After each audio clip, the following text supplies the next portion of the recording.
ഒരിടത്തൊരാൾക്ക് വഴക്കാളിയായ 4 ആൺമക്കളുണ്ടായിരുന്നു.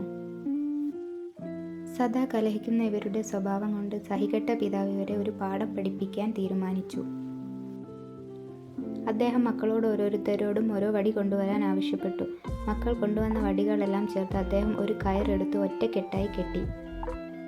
അതിനുശേഷം അദ്ദേഹം മക്കളോട് പറഞ്ഞു, നിങ്ങൾ 4 പേരും ഓരോരുത്തരായി ഈ വടിക്കെട്ട് പൊട്ടിക്കണം. അവർക്ക് 4 പേർക്കും അത് പൊട്ടിക്കാൻ സാധിച്ചില്ല. അവർ 4 പേരും പരാജയപ്പെട്ടു. പിതാവ് വീണ്ടും പറഞ്ഞു, നിങ്ങൾ ഓരോരുത്തരും ഓരോ വടിയെടുത്ത് പൊട്ടിക്കുക. ഓരോരുത്തരും അവർ കൊണ്ടുവന്ന വടി നിഷ്പ്രയാസം ഒടിച്ചു. വീണ്ടും പിതാവ് പറഞ്ഞു, ഈ വടികൾ ഒരുമിച്ച് വെച്ചപ്പോൾ നിങ്ങൾക്കാർക്കും അത് ഒടിക്കാൻ സാധിച്ചില്ല. പക്ഷെ ഓരോന്നായപ്പോൾ നിങ്ങൾക്കത് നിഷ്പ്രയാസം ഒടിക്കാൻ സാധിച്ചു. അതുപോലെയാണ് നിങ്ങൾ ഒരുമിച്ചു നിന്നാൽ നിങ്ങളെ ആർക്കും ഉപദ്രവിക്കാൻ സാധിക്കില്ല. എന്നാൽ നിങ്ങൾ പരസ്പരം വഴക്കടിച്ച് നിന്നാൽ നിങ്ങളെ മറ്റുള്ളവർക്ക് നിഷ്പ്രയാസം തോൽപ്പിക്കാൻ സാധിക്കും.